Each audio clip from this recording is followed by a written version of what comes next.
Bonjour, dans cette vidéo, on va étudier les variations d'une fonction rationnelle.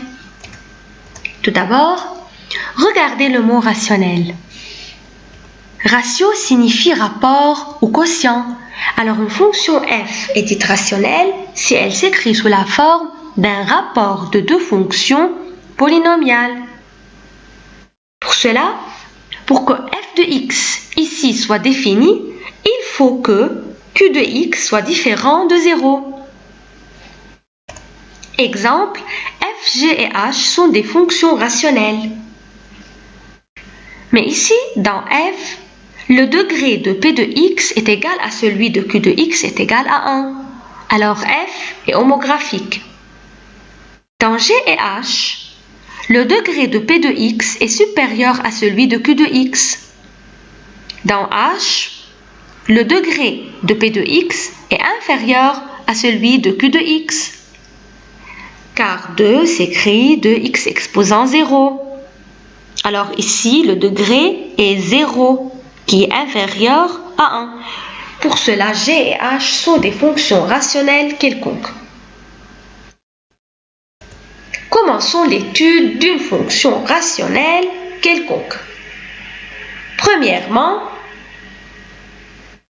il faut suivre les étapes déjà vues dans la première vidéo.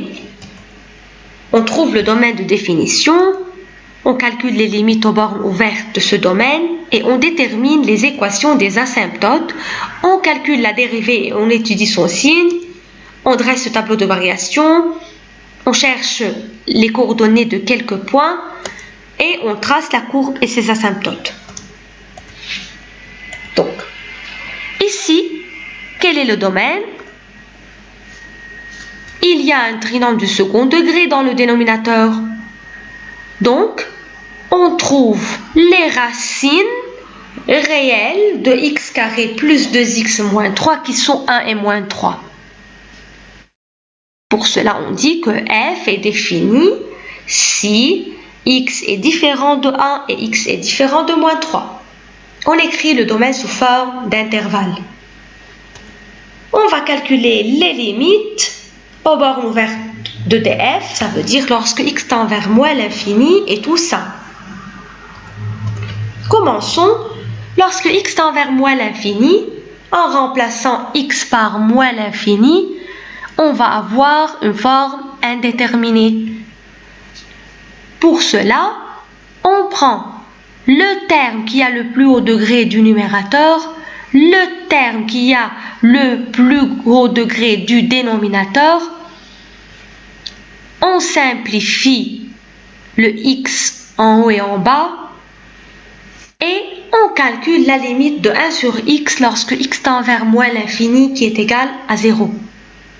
Même travail lorsque x tend vers plus l'infini. Par suite, la droite d'équation y est égale à 0 est une asymptote horizontale en moins l'infini et plus l'infini.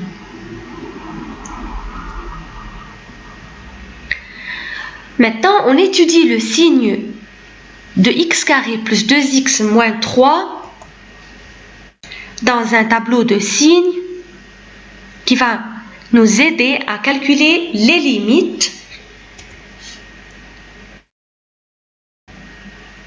Regardez, limite lorsque x tend vers moins 3 moins,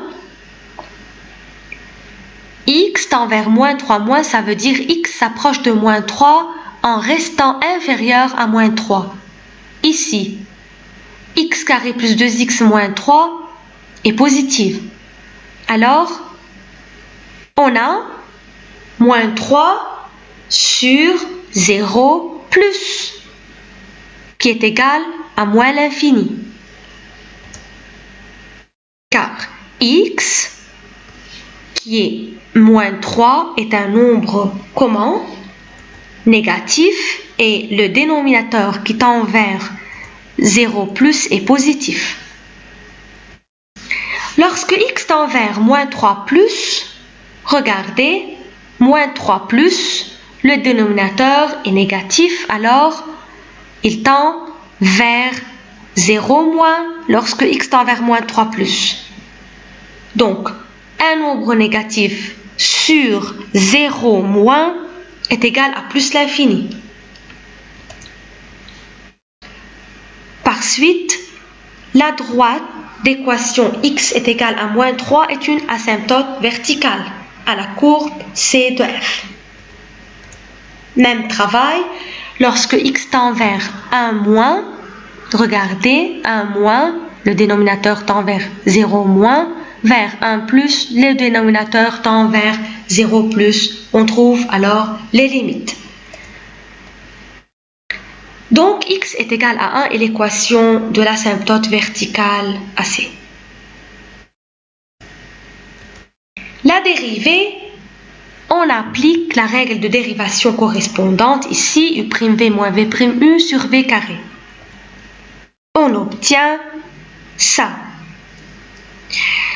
Le dénominateur, comme vous voyez, est strictement positif. Alors, le signe de f' de x dépend de celui du numérateur, qui est strictement négatif, car c'est un trinombre du second degré avec son discriminant delta négatif, donc son signe est celui de moins 1.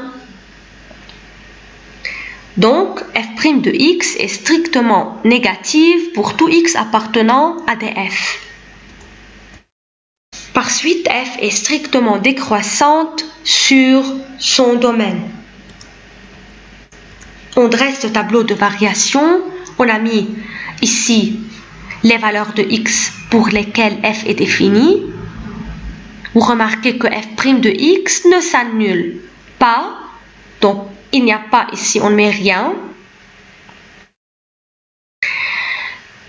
Ici, on met le signe de f' et le sens de variation de f. Et n'oubliez pas les valeurs des limites.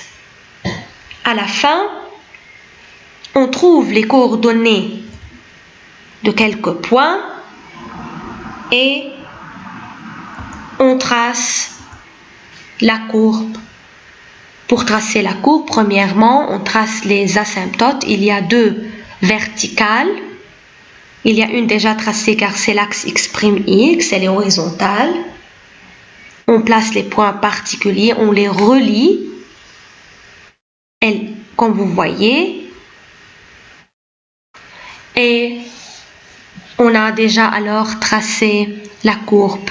Bien, merci pour votre attention et à bientôt.